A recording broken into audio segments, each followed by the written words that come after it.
Orc warrior saved enemy princess in battle. She disguised herself as servant to find him. Stay down, human girl, unless you want to die on this field. He threw himself between her and the falling blade without thinking, without hesitation, without knowing for a single moment that the trembling woman pressed beneath his shield was the princess of the very kingdom he had come to fight. The battle roared around them, steel smoke, screaming horses, and she was just a girl in torn court clothes, cornered behind a collapsed supply wagon, too proud to run and too unarmed to stand her ground against soldiers twice her size. He killed the two soldiers, closing in on her with the grim efficiency of a man who had done this his whole life. Then he was gone, swallowed back into the chaos of war before she could even learn his name. She had seen his face, though, the clan mark on his jaw, the broken tusk. The eyes that had looked at her not like an enemy, not like a prize, but simply like someone worth saving. 3 weeks later, dressed in a borrowed servant's apron and a story no one thought to question, she walked through the gates of his village. She had not come to thank him. She had come because she could not stop thinking about why he did it. And tell me, did this orc warrior win you over? A soldier who saves an enemy princess simply because she was a person worth saving, not because of her crown, not because of reward. Do you think she is making the right choice going back to find him? Drop your thoughts in the comments. I genuinely want to know. The village of Durn Hollow sat at the far eastern edge of the Stonecrest territories, the way certain things sat at the edge of maps, present and real and largely unbothered by whether the wider world acknowledged it. It was not the kind of settlement that appeared on Aldenmare's official cartography. The roads leading to it were wide and unpaved, built for heavier bodies than horses, and every building had been constructed from the same grey mountain stone that the Stonecrest peaks produced in abundance, solid, permanent, and entirely uninterested in being impressive. The proportions of everything were scaled for orc frames. Door frames were taller. Tables were wider. The well's stone rim sat at a height that would have required most human adults to stand on their toes to use it.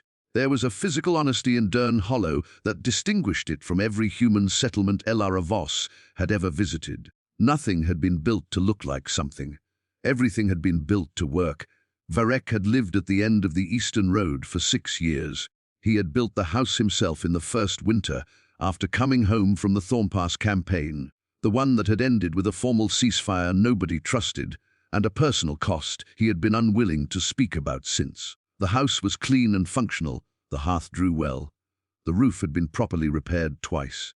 There was a worktable under the eastern window, where he did carpentry work in the mornings, when the light came in straight and useful, and a shelf above the hearth with 3 objects on it that anyone who knew him could have read like a short biography. A wooden cup his mother had carved the morning he left for his first battle at 17, a smooth river stone from the Greyveil banks he had picked up without fully understanding the impulse, and a folded letter he had received 4 years ago and never answered and could not bring himself to throw away. He was 31 years old, tall even among orcs, which had given him a lifelong automatic awareness of ceiling heights and the spatial politics of shared rooms. His hair was black and kept short for practical reasons. His face told the story of a man who had spent too many years in contracted military work. The broken left tusk, shattered at Thornpass and grown back at the wrong angle, the diagonal scar from outer eye to jaw, edge from an enemy blade, the nose that had been set twice and still sat slightly wrong. The Stonecrest clan marking ran across his left jaw and down his neck in deep indigo. 3 mountain peaks, the symbol his grandfather's generation had bled to establish as something worth carrying. His hands were large and careful and collaged in specific patterns that described his history more accurately than words could. The inner palm ridge from 15 years of sword grip, the newer roughness across knuckles and fingertips from carpentry tools, a burn scar on the right thumb from a forge accident at 14 that he had stopped noticing so long ago it had simply become part of the geography of his own skin. He was replacing a fence post on the morning she arrived. The post had rotted at its base over the summer, and the whole fence section had been leaning at an increasingly wrong angle for 3 weeks, which bothered him the way imprecise things always bothered him, quietly in the background, until he did something about it.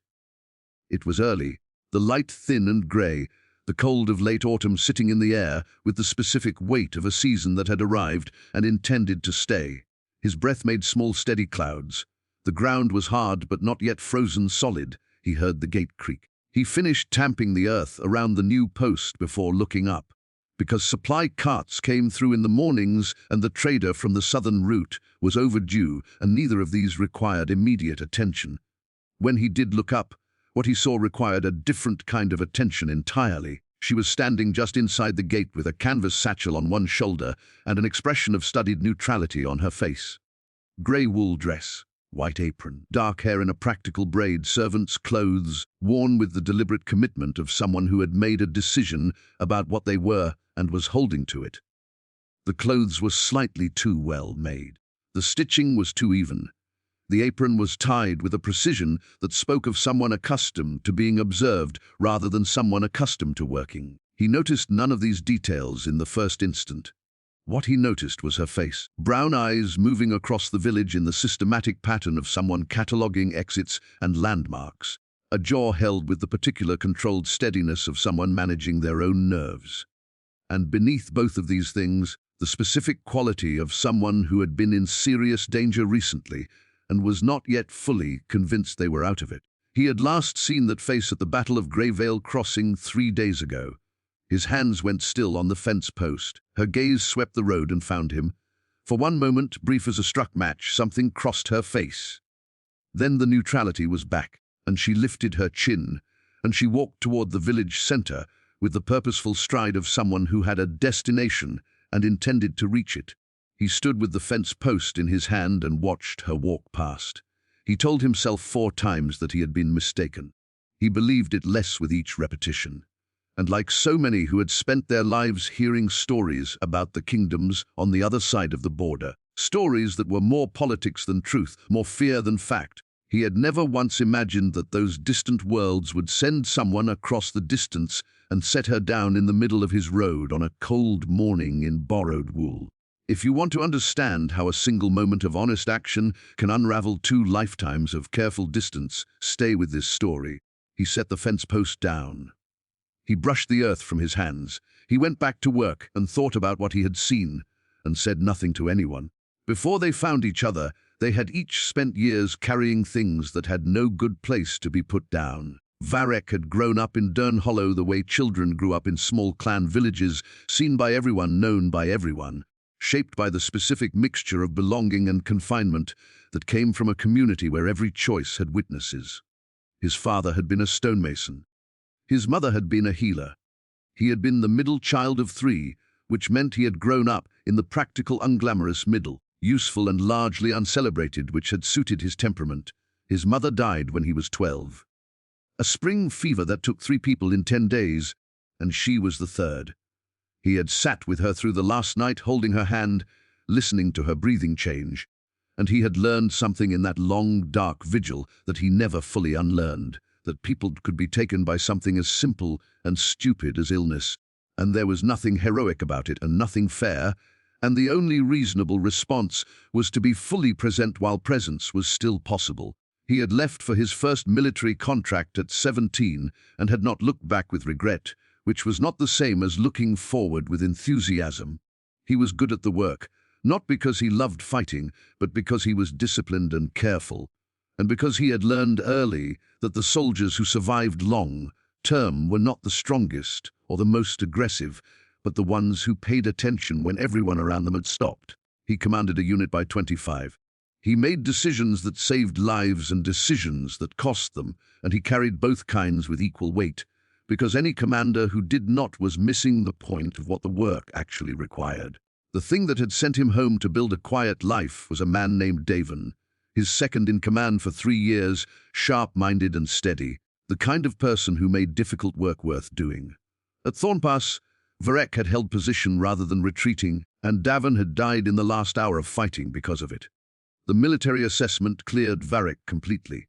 He carried Davon anyway, the way a person carried a true thing that the official record had simply declined to record. He had come home and built his house and organized his life around one principle: show up for the people and things in front of you, be useful, be present. Do not let the fear of loss stop you from caring. It was not a complicated philosophy. It was the only one that worked. He was lonely in the way that self-sufficient people were lonely, capable of managing it, occasionally aware that managing and healing were not the same thing, and too honest with himself to pretend otherwise. What he had not done, in 6 years of careful, quiet life, was expect anything to change. On the other side of the border, Elara Voss had spent 23 years being carefully managed, and had become quietly expert at everything that management was designed to prevent her from becoming. She was the second child of King Aldric and Queen Marin of Aldenmere, which placed her in the particular position of a spare hair, educated thoroughly enough to step in if needed, not watched closely enough to be prevented from developing her own mind. She had used this gap with the systematic thoroughness of someone who understood that gaps closed and needed to be made use of while they lasted. She had read every history her tutors assigned, and then found the books they had not assigned.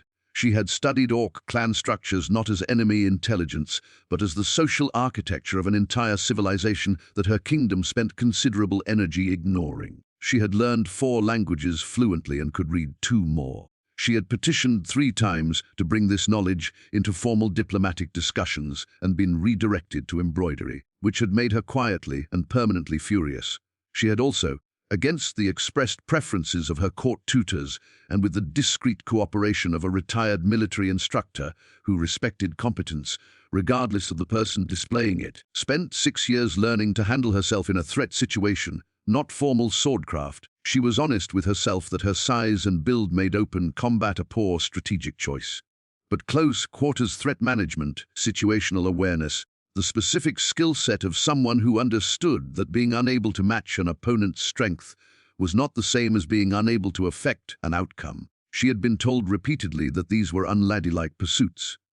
She had continued pursuing them, and the gap between unladylike and useful had never once troubled her. She had been at Greyveil Crossing because she had made a choice that was strategically sound and logistically miscalculated. Her father's border dispute with the Stonecrest clan had been building for 2 years over a river crossing claimed by Lord Heron's Thornvale faction, and Elara had spent those 2 years reading every dispatch, every treaty, and every intelligence report, and had concluded with growing certainty that the conflict was manufactured, that someone was profiting from the ongoing tension, that the fastest path to a ceasefire was getting a reliable witness to the negotiation point before her father's military advisors could turn a property dispute into something irreversible. She had ridden out with 4 guards and been ambushed. Looking back, she understood the ambush had not been random. Someone had known she was coming and had not wanted her to arrive. Her guards had been separated from her in the first minutes.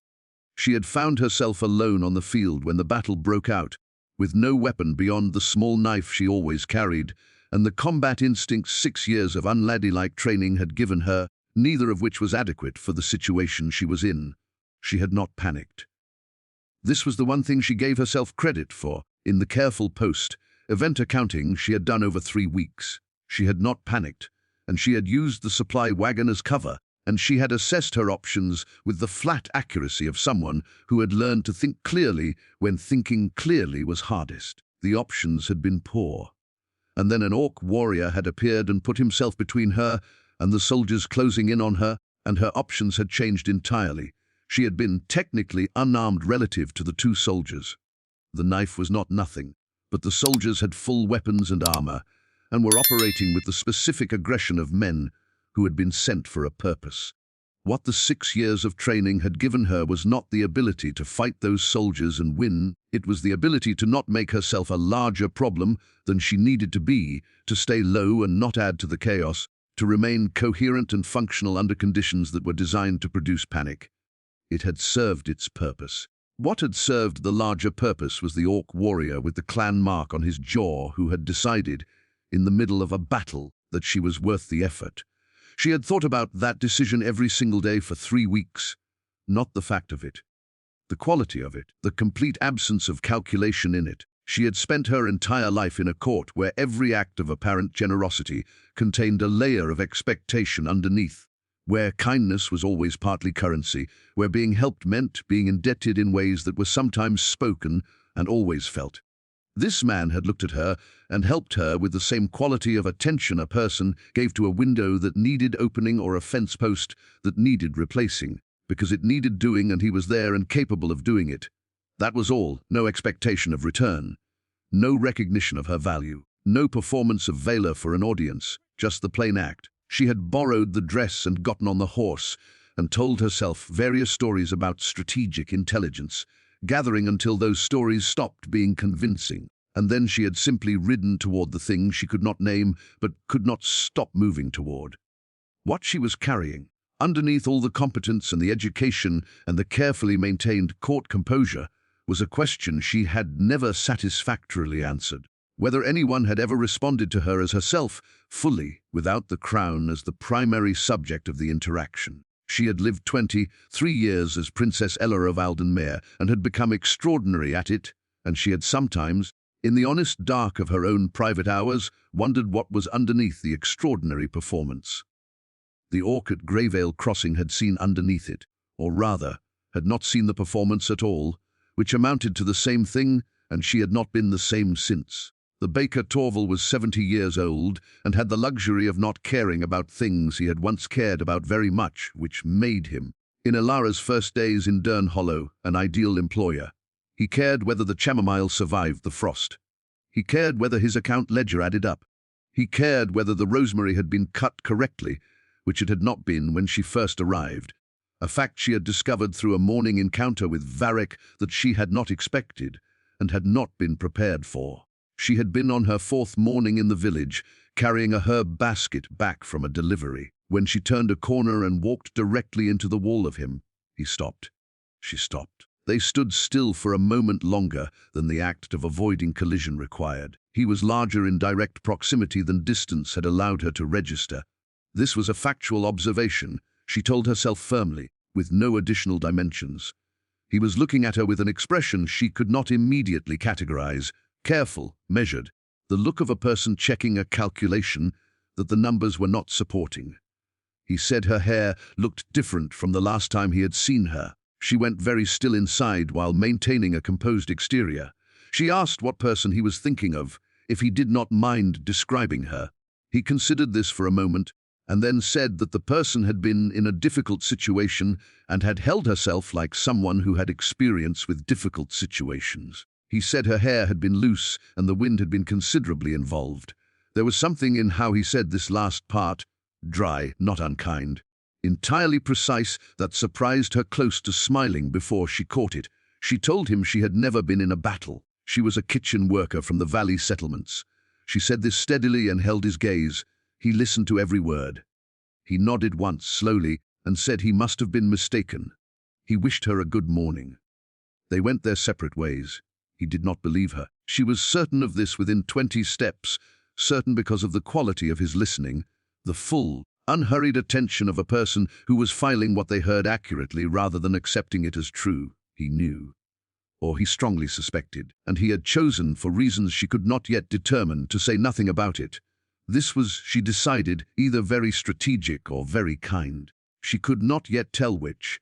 The next morning he walked past the herb garden while she was harvesting the last rosemary, and he paused to observe, entirely without condescension, that she was cutting the stems too short and losing viable growth nodes. He crouched beside her and showed her where to cut instead, his hands moving through the rosemary with a precision that surprised her, careful and exact, attentive to small things in the manner of someone who had learned to value small things. She watched his hands because watching his face while he concentrated was somehow more than she was prepared to do. She thanked him for the correction. He said Torval's rosemary was the best in 3 villages, and it would be a waste to ruin it. He left. She replanted the cut stems in the correct position and thought about his hands for considerably longer than the topic warranted. The conversations grew from there the way honest things grew, without drama, without announcement, through accumulated daily contact.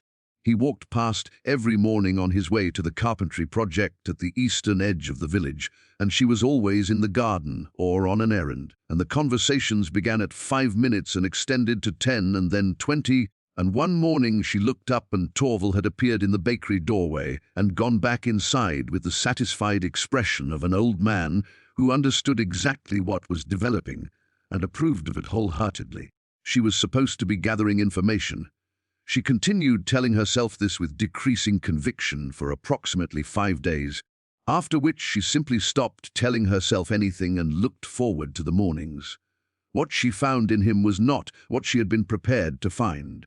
Her kingdom's mythology about orc warriors had built a specific image in her head, powerful, pragmatic, moved by strength and conquest and very little else. And what she encountered instead was a man who had strong opinions about foundation stone calibration and proper drainage systems, who had read more political history than most of her father's council members, who listened to what she said with the complete attention of someone who found other people genuinely interesting, and who had a quality of stillness in him that was not emptiness but its opposite, a fullness of presence, an absence of performance, the specific quality of someone who was entirely what they appeared to be. She did not know anyone else like this.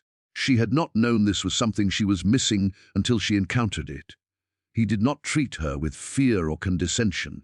He treated her as a person present in the same space he occupied, and the simplicity of this, so simple as to seem unremarkable until you compared it to every other interaction of her life, did something to her she had no vocabulary for. The first significant cultural misunderstanding arrived on the 9th day and became, in retrospect, the moment something shifted. She had, following Aldenmere court custom, complimented his carpentry work through careful indirect praise, a mark of sincere appreciation in her world, the indirection signaling genuine regard rather than mere politeness. He had listened, paused, and then said that if she had a concern about the work's quality, she should simply say so, because he would rather know than be managed. She had stared at him. Then she had explained that she had meant it as a compliment, that in her experience, compliments carried more weight when delivered with a degree of indirection.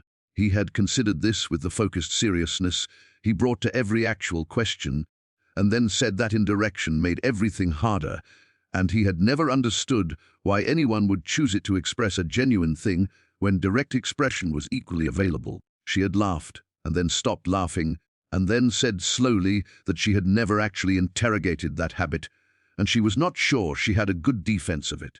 He said that was honest and went back to his work, and she stood there with the particular feeling of someone who had just had something quietly obvious pointed out to them, and could not explain how they had been walking past it their whole life. The second misunderstanding came from the opposite direction. He asked one morning, with complete matter of factness, whether her feet were warm enough, because the stone storage room floors were very cold, and he had noticed she was wearing the same light boots she had arrived in. She had flushed. Unreasonably, it was an entirely practical question and she knew it, and offered a polite refusal. He offered a practical counter. The exchange continued until she understood, from the slight quality of withdrawal in his manner, that her refusals were being received not as politeness but as rejection of care, and that in orc custom the offer of practical provision was care expressed without disguise, the direct equivalent of what her culture wrapped in flowers and indirection. She accepted the boots. They were enormously too large. She wore them in the storage room with a dignity she maintained entirely through will, and the one time she caught him looking at her feet, the expression on his face was so carefully controlled and so transparently delighted that she had to turn away to manage her own. The flower incident happened on the 12th day and became the moment she knew, with the specific knowledge that lived below thinking rather than in it, that she was in considerable trouble. She was in Torval's kitchen with a bread dough that had made a considered attempt to escape the bowl and had partially succeeded in distributing itself across the table, her apron and her left elbow. Varek appeared in the doorway to collect stored timber, took in the situation in one comprehensive survey, and said, with the exact dry timing she had been learning to recognize, that he had heard Torval's bread was the best in 3 villages. The specific callback, the perfect timing, the complete straightness of his face, all of it hit her at once, and she laughed with her whole chest for the first time in longer than she wanted to count. He smiled. A real one. Not the careful, almost, smile she had been collecting in small increments for 12 days, a full smile, the kind that rearranged the whole geometry of his face and made the scar on his jaw look like punctuation rather than damage, and she thought in one completely unguarded moment that it was the most genuine face she had ever seen, and then she looked back at the dough and focused on the problem with unnecessary intensity.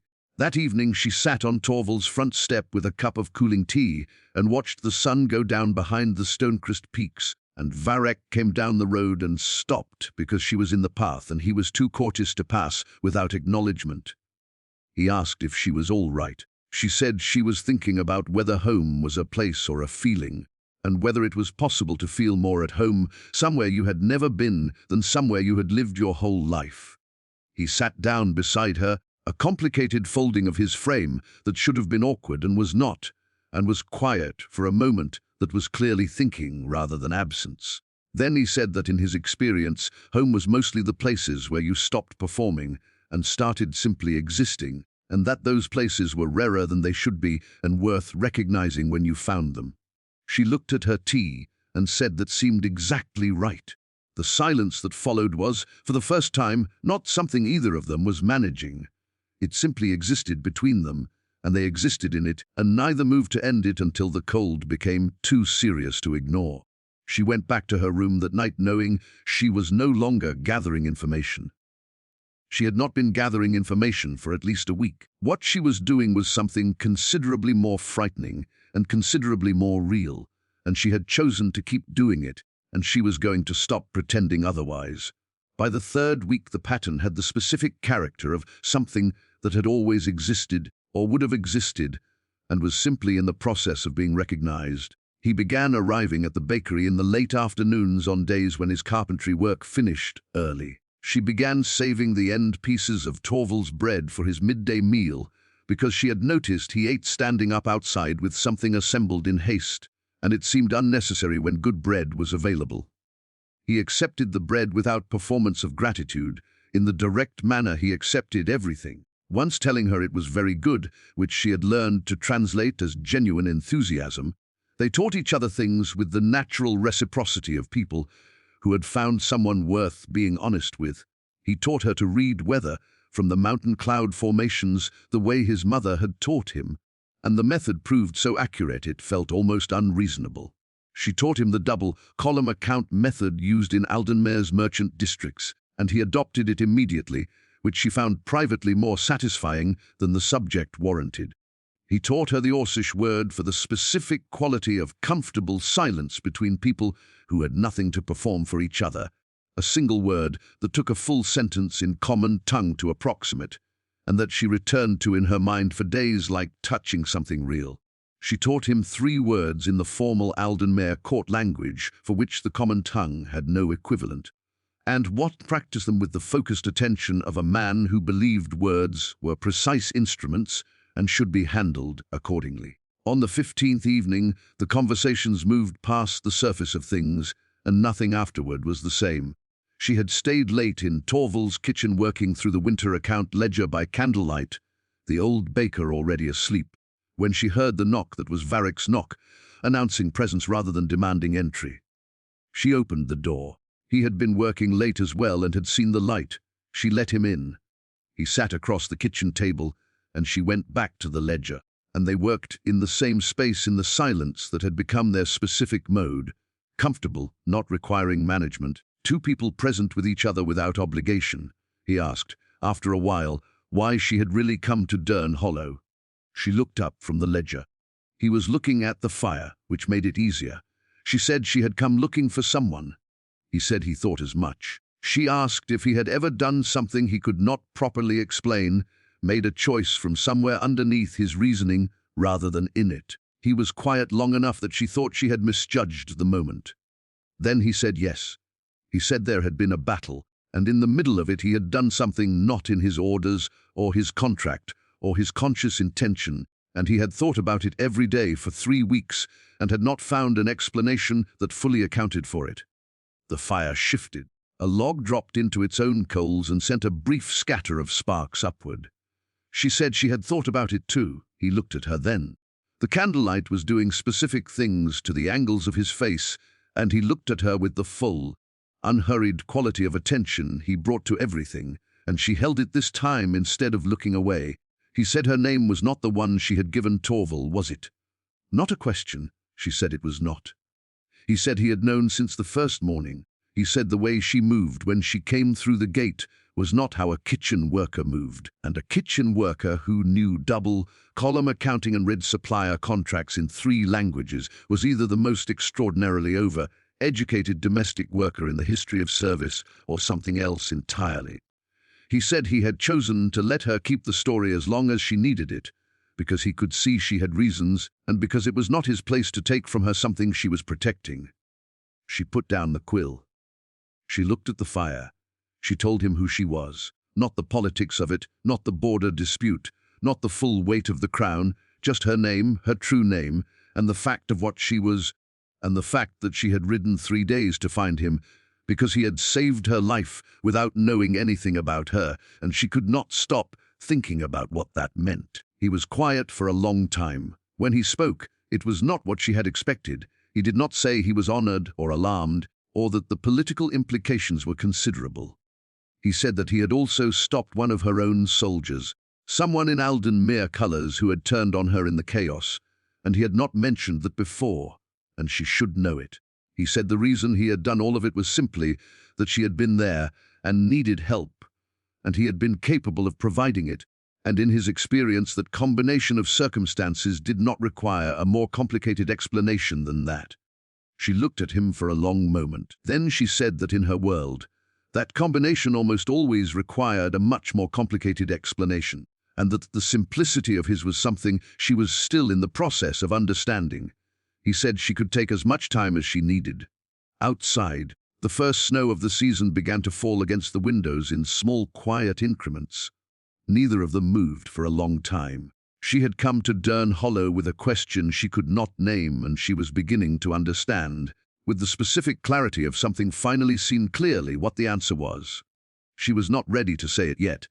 She held it instead, warm and real and more frightening than anything she had encountered at Greyveil Crossing, and watched the snow come down, and sat in the quiet with the orc warrior who had saved her life for no reason better, and no reason worse than that she had needed it. The snow came properly that night and covered Durn Hollow in silence, which was not, as it turned out, how things actually were. The signals had been present earlier, threaded through the story like a seam in stone, visible once you knew what you were looking at. The first had been Elara's ambush on the way to the ceasefire negotiation point, which she had attributed to bad luck and bad timing, but which she had increasingly understood, over 3 weeks of careful thinking, to have been neither. Someone had known she was coming. Someone had not wanted her to arrive. And someone had also, in the aftermath of the battle, sent soldiers toward her specifically, not the orc warriors of the Stonecrest clan, whom she had seen and been among, but soldiers in confused insignia who had been operating with the specific intent of a party, with a target rather than the general chaos of a general engagement. She had filed this observation and returned to it, and could only arrive at one conclusion: Lord Harren's Thornvale faction, who had manufactured the original border dispute, had also manufactured the conditions for the battle, and needed to ensure that no credible witness to that manufacturing returned to Aldenmere to describe it. She was a credible witness. She had been at the ceasefire point. She had seen the insignia of the soldiers in the ambush, and it was not Stonecrest. She had known, therefore, on some level she had not been fully willing to examine, that her time in Durn Hollow was not as quietly hidden as it felt. She had simply been unwilling to count the days. The search parties from Aldenmere arrived first, her father's people, moving outward from the capital in expanding circles professionally and without aggression. They came through Durn Hollow with formal identification and were met courteously. Varek met them at the gate in a capacity that was not official but was understood by everyone to be functionally authoritative, and he told them the village had seen a human woman matching their description who had passed through heading south 3 days prior. This was the lie he told without consulting her, and she learned of it afterward, and said nothing for a moment, and then said only that she supposed she owed him an explanation of what she was actually protecting herself from. She told him about the Thornvale faction, about the ambush that had not been random, about what she had seen and what it meant, and why someone with political interest in continued conflict between Aldenmere and the Stonecrest clan would want her specifically to not reach her father's council and give testimony. She told him this clearly and completely, in the way she had learned to tell him things directly. Without the court habit of presenting information in strategic layers, he listened to all of it. When she finished, he said that this was more complicated than he had been operating with, and that they should talk about what came next. Not what she should do, He was careful about this, she noticed, careful about the distinction between his view and her choice, but what the actual landscape of options was, so that whatever she decided would be made with clear sight.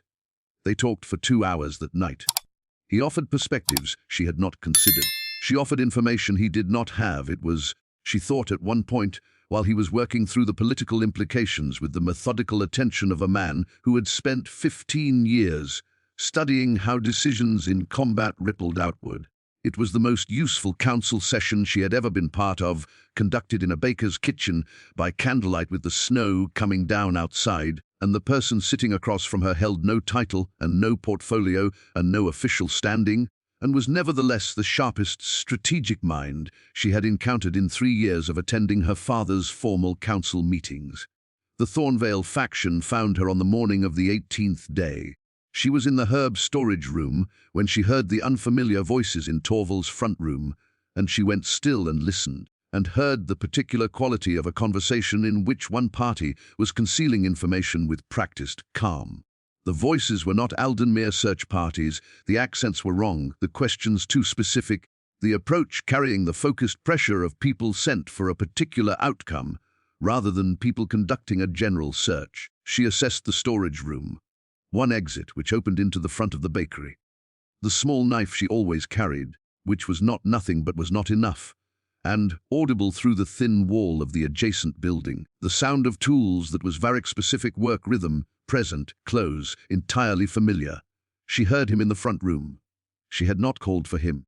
He had heard the voices through the wall and come through the building's connecting door with the unhurried certainty of a man who had decided something and was acting on it. She heard him invoke some clause of village property rights that she did not fully follow, but which had the effect of making the entry to the storage room legally complicated and bureaucratically time-consuming. And she heard the Thornvale soldiers attempt various forms of authority, and heard him receive each form with the same measured courtesy that did not move at all. The soldiers left. They would come back with more people. She and Varek both knew this. He came to the storage room door. She opened it. They looked at each other. He said that they had perhaps a few hours. She said she needed to move. He said he knew, and that he intended to make sure she could. They made a plan in 10 minutes that used his knowledge of the village terrain and her knowledge of the Thornvale faction's operational patterns. And the plan was good because both kinds of knowledge were genuinely necessary to it, and she thought again of the council sessions she had sat through watching men with half his capability command twice his authority, and felt the familiar quiet fury that this was how the world was organized. They moved through the village's back routes with the coordinated efficiency of people who had talked about how to move in difficult situations. She had told him about her combat training on the 15th day, and he had listened without surprise and without condescension, which was not the response she had always received, and which she had appreciated more than she had said. The Thornvale soldiers caught them at the eastern edge of the village. 4 of them, mounted, coming through the gate that Varek had apparently been expected to be near. She could see from the configuration that they had been watching the village exits, which meant the visit to Torval's bakery had been a distraction while the main group positioned. It was competent work. It was also, she assessed rapidly, a known pattern. Varek was between her and them before she had finished the assessment. She moved to his right shoulder. He glanced at her. His expression was briefly startled and then resolved into something she had not seen on his face before, a kind of solid recognition, as though a piece of a problem had just aligned correctly.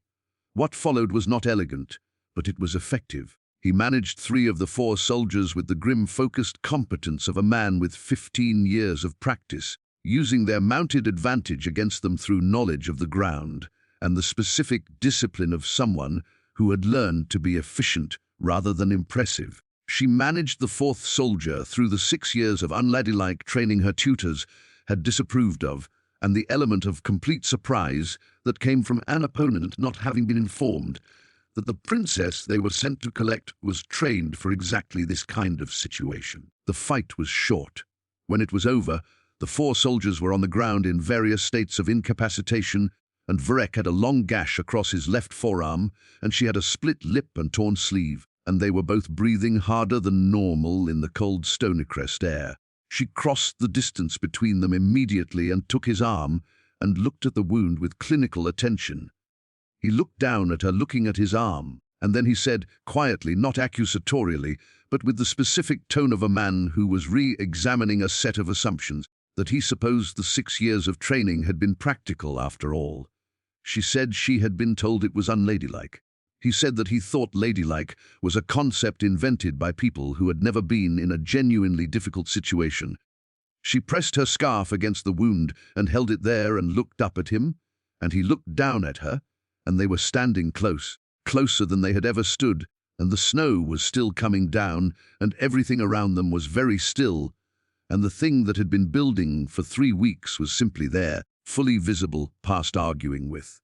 She said his name, just that, and he said hers, her real name, the one she had given him in the kitchen 3 nights ago, and it landed differently than anything that had come before it, warm and specific and entirely serious, and she reached up and touched the scar on his jaw with her fingertips, not quite believing she was doing it, and doing it anyway, and he went very still the way still water was still. He covered her hand with his where it rested against his jaw, carefully, as though he was afraid of startling her, and she was the opposite of startled. She was more present in this specific moment than she had been in any moment she could recall. The cold and the snow, and the fallen soldiers, and the whole complicated weight of who they were, and where they were, and what none of it was supposed to mean, all simultaneously true, and all simultaneously insufficient to be the important thing. He said, in the direct manner, he said things he meant absolutely, that he had not expected her. She said that she had not expected him either. The snow came down on both of them with complete impartiality, and neither of them moved for a while, and the mountains were very still, and this was the moment everything stopped being complicated and started being simple, not easy, not without cost, but simple in the way of true things, the way of things that had been found rather than constructed. She left 4 days later, escorted back to Aldenmere by her father's search party, who had eventually, and correctly, stopped believing that she had passed through heading south 3 days prior. The 4 days between the confrontation with the Thornvale soldiers and her departure were the most honest 4 days of her life. There was no more pretense. She was Princess Elara of Aldenmere, and he was Varek of the Stonecrest clan, and they were in his village with the reality of everything. They were sitting plainly between them, and they simply lived in it, working, talking, sitting by fires, teaching each other things. She helped bandage his arm correctly, and he accepted her help without the resistance he had initially shown toward care, which was its own kind of change. He cooked in the evenings simple food that she had learned over 3 weeks to find more satisfying than anything prepared by Aldenmere's palace kitchen, and they ate together at his wide work table and talked about everything and nothing with the ease of 2 people who had long since put down the work of impressing each other and were simply being present. On the 3rd night, when the search party captain had confirmed they would be leaving in the morning, she told him she wanted to ask him something. She did not build to it or cushion it. She had learned from him that cushioning a true thing was mostly an act of self-protection, and she was done protecting herself from this. She said she wanted him to come to Aldenmere with her, not as a political gesture, not as a diplomatic symbol or a ceasefire ornament or a proof of goodwill between kingdoms. As himself, the man who read more history than her father's scholars, who made the quality of silence that felt like home, who had looked at her in the middle of a battle and seen a person rather than a category, and who had, in 18 days in a borrowed servant's dress in a village at the edge of the world, given her something she had spent 23 years not knowing she was looking for. She said she was not offering him a title or a position in the formal sense of those words. She was offering him a place in her actual life, with all the difficulty that implied her father's court, the political complexity, the fact of what they each were, and how much of both their worlds would have things to say about it. She said she knew it was not a small thing to ask. She said she was asking anyway, because she had decided she would rather ask and be refused than ride away having said nothing. She finished speaking and waited. He was very still for a long moment. Outside, the night was clear and cold. The first time in days the sky had been fully visible, and the stars over the Stonecrest mountains were extraordinarily numerous. He said that he had built something quiet here and had been, for the most part, at peace with it. He said that he had not expected it to become insufficient. He said that insufficiency had arrived approximately 18 days ago and had not left. He said he was not a man of courts, and that whatever she believed about what he could offer in that world, his honest assessment was that it would be less than she was accustomed to and less than she deserved. She said that she was quite capable of determining what she deserved, and she had made her assessment. He looked at her with the expression she had seen the morning of the flower incident, not quite smiling, but warm in a way that rearranged his face entirely. He said that he supposed she probably had. He said yes, she let the word exist for a moment without moving to fill it, because it deserved that, the space of being real and whole before anything else came near it. Then she reached across and took his hand, and he closed his fingers around hers with a care that was, she had learned, his specific expression of a feeling he did not yet have a vocabulary for in either language. And the stars were very clear over the mountains, and there were 2 days left before everything became considerably more complicated, and neither of them was looking at the complications. He said, after a while, that he had never attended a formal court dinner, and he expected he would manage the etiquette poorly. She said she had extensive personal experience with managing court etiquette poorly, and she would help him navigate it. He said that was a relief. She laughed, and he made the low, warm sound that was his version of laughter, entirely genuine, entirely unperformed. And the night was still and cold around them, and the mountains were very clear, and this was the moment she knew, with the specific certainty of something finally fully understood, that she had come here for exactly this and she had found it, and she was not leaving it behind. They rode into Aldenmere in the grey of early morning, not through a back gate, not with the careful evasion that would have been politically advisable. Elara had considered the question and concluded that the difference between entering quietly and leaving the interpretation open versus entering directly and making the situation plain was not actually a difficult one. She had spent 23 years being carefully managed. The era of careful management was over. King Aldrich received his daughter with the layered reaction of a man wearing 3 roles simultaneously, the father's relief at her safety, the king's assessment of the political situation she had returned with, and the parents' complicated confrontation with the evidence of what she had done and who she had done it with. All 3 were visible on his face in the first 5 minutes.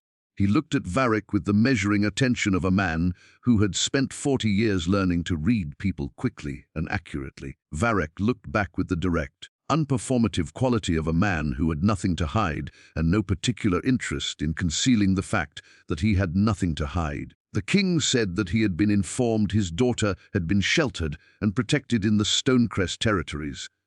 Varek said that was accurate. The king said he had also been informed that a Stonecrest warrior had intervened on multiple occasions at personal risk. Varek said that was also accurate. The king looked at his daughter.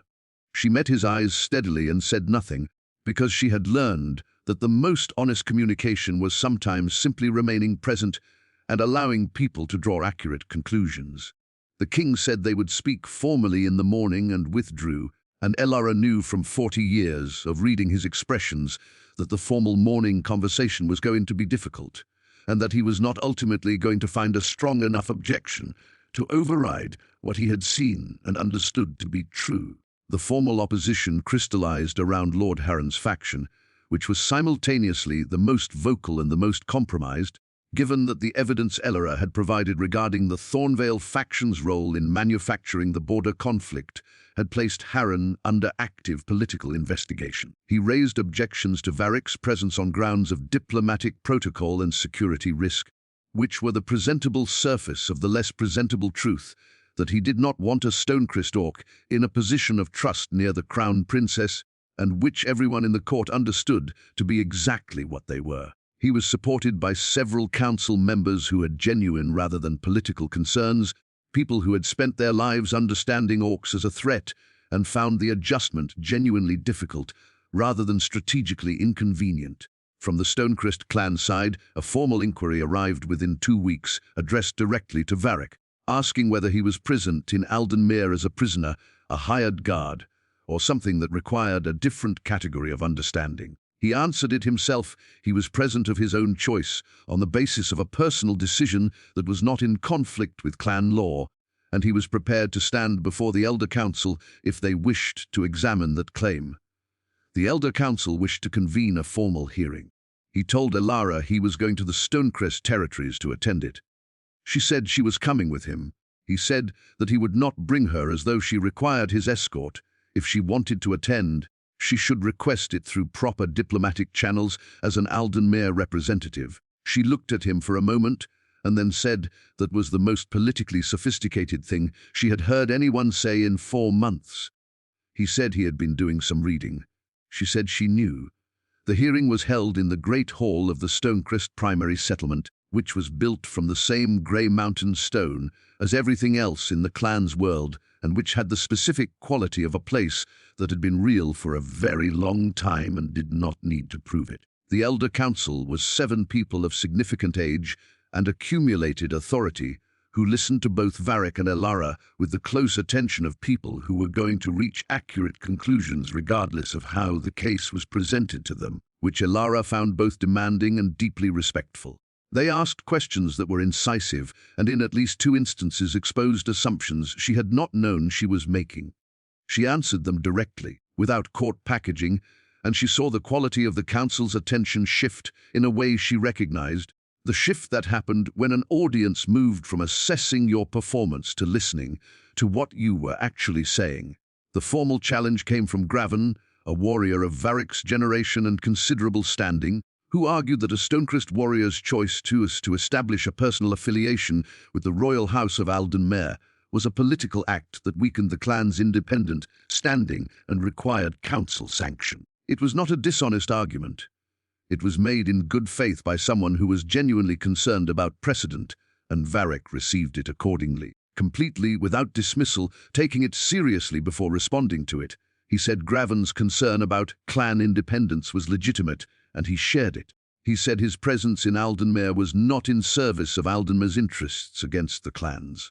He said it was in service of something simpler and something that he believed the clan's own values supported, that people deserved to be treated as people regardless of category, that the ceasefire which had now been formally settled was better for the Stonecrest clan than the manufactured conflict the Thornvale faction had tried to maintain, and that the relationship between himself and Princess Elara was not a political arrangement, but a genuine one, which was a different thing and which he was prepared to defend before this council or any other. He said he had served the clan for 15 years, and he intended to continue being what the clan had shaped him to be, which was, among other things, a person who did not pass by someone who needed help.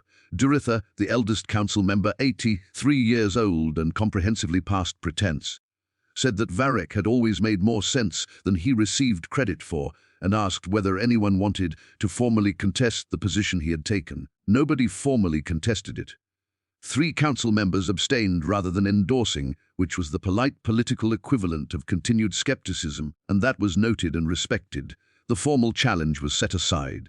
Graven offered Varek the small formal gesture of acknowledgement that Orc custom used when a position had been tested and found to hold, and it was, in the compressed language of such things, a significant gesture. The private trial came afterward, walking back through the settlement in the grey afternoon. Varek was quiet in a way that was different from his usual quietness, tighter, turned inward. She asked what he was thinking. He said he had watched her in the council chamber. He said she had been extraordinary, precise and clear and completely without pretension, and that watching her had made him understand the shape of what she would grow into, the full weight of the role she was being prepared for. He said this was not a complaint. He said it was a moment of understanding how far apart their starting points were in ways he had not previously seen so clearly. She stopped walking. He stopped too.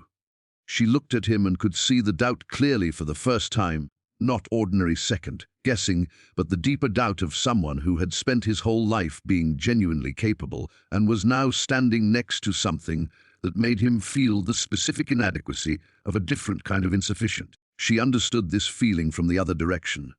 She had felt it in Durn Hollow, watching him move through his world with the quiet competence of someone entirely at home. She had understood what it was to be adjacent to a kind of wholeness she did not have. They had each felt this about the other in different directions, and neither had said it. She said that she had not come looking for someone who was sufficient for the crown. The crown had no shortage of sufficient people. She had come looking for the person who had seen underneath it, who had looked at her in the middle of a battle and seen a person rather than a political object, and who had in 18 days in a borrowed servant's dress given her the experience of existing rather than performing. She said she did not need him to be adequate for her world. She needed him to be exactly what he was. He looked at her for a long time. The grey afternoon sky was moving toward evening over the mountains. He said she had apparently ruined his quiet life quite thoroughly. She said she supposed she had. He said he found he did not mind at all. She took his hand the way she had been taking it for weeks now, and they walked back through the Stonecrest settlement together, and the people who saw them drew conclusions in both directions, and some of those conclusions were warmer than others, and they were both past the point of tailoring themselves to conclusions that were not their own. 6 months later, the study that had once been a ceremonial room in the Aldenmere Palace's east wing was something considerably more useful. Elara had reclaimed and reordered it from the ground up, the ornamental furniture replaced with a working library, a correspondence desk large enough for actual correspondence, and, in the eastern corner, a wide carpentry worktable with tools that were both functional and regularly used.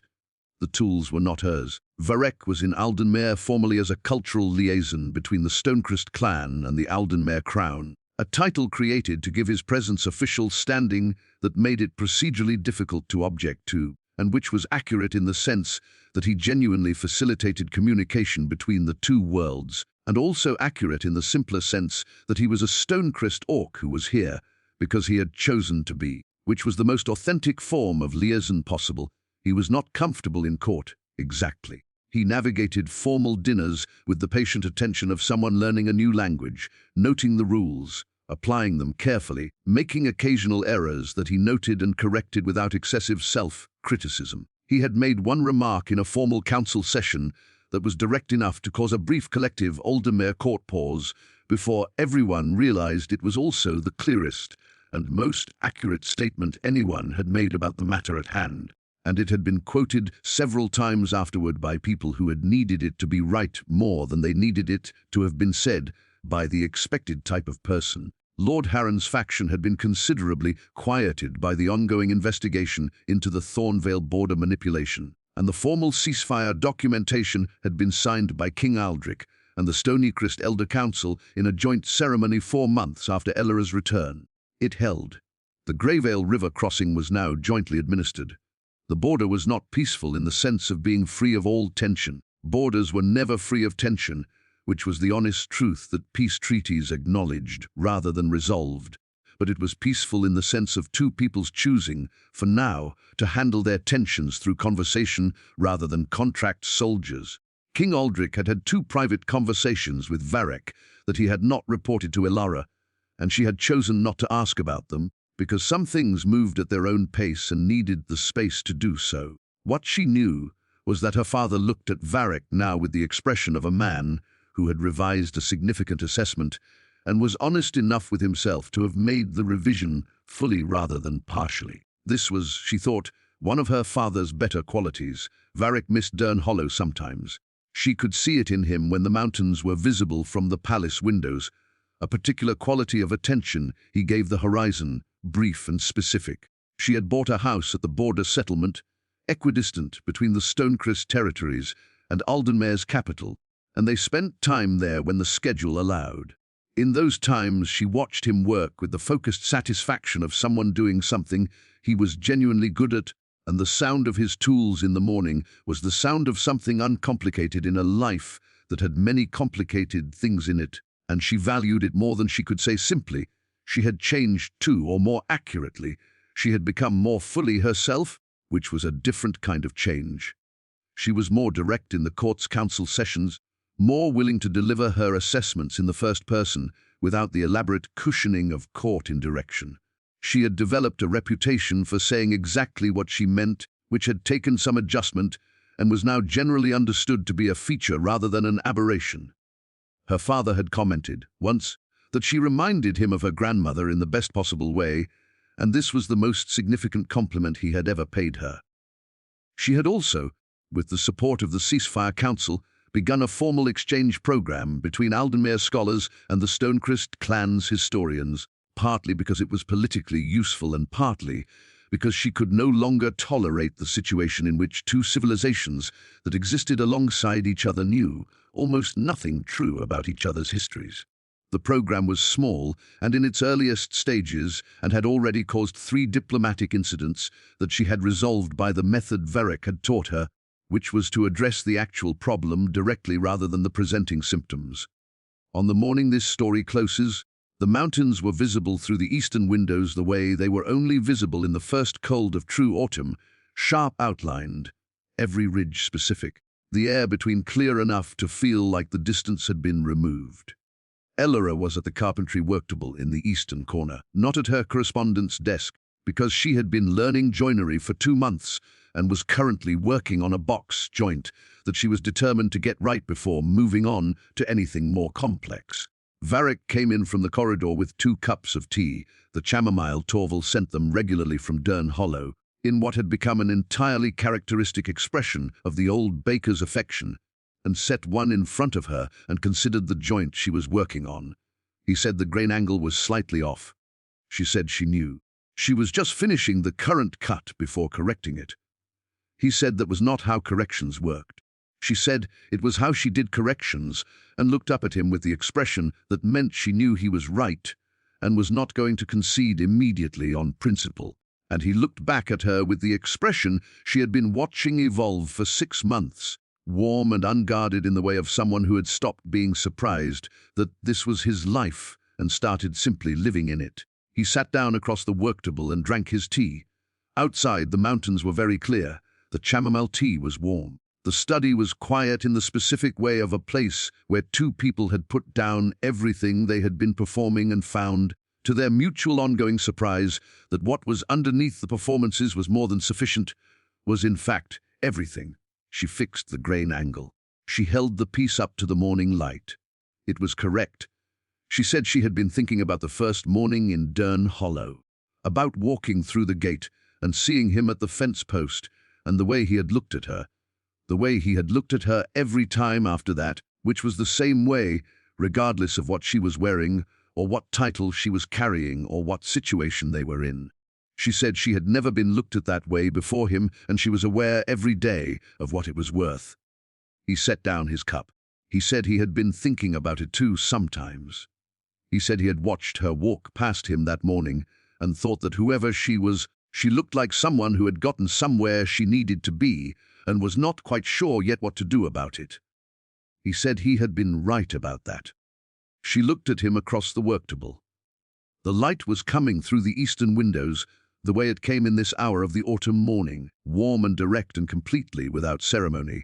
She said she supposed he had been. He reached across and adjusted the completed joint by approximately 2 degrees, the way he touched all things, precise and unhurried and entirely certain of his hands, and then left his hand resting on the worktable, and she covered it with hers, and they sat in the morning light in the room that was theirs now, in the life that was theirs now, and outside the mountains were very clear, and the chamomile was warm, and the silence between them was the word he had taught her, the Orcish word for the quality of quiet between 2 people who had nothing they needed to perform for each other. She had come to Durn Hollow in borrowed wool on a borrowed horse to answer a question she could not name. What she had found was not an answer in the shape she had expected. It was better than that. It was the specific and unrepeatable thing that happened when one person looked at another and saw them plainly and chose them anyway, and kept choosing them through every complicated thing that followed. He had put himself between her and a blade in the middle of a battle for no reason more complicated than that she had needed it. She had crossed a border in a borrowed dress to find out why. And everything, the fence post and the chamomile and the flower on her face and the snow falling on the Stonecrest mountains and the grain angle on a learning woodworker's first joint, everything had been the answer, found piece by piece in the most ordinary of days, 2 worlds, one morning. And between them, built from small and honest things, a love that had turned out to be more than enough for everything the world sent against it. If this story stayed with you, leave a comment below. And if you believe that the most important things are found rather than arranged, built from ordinary moments rather than grand gestures, then you already know what Varek and Elara knew by the end of it.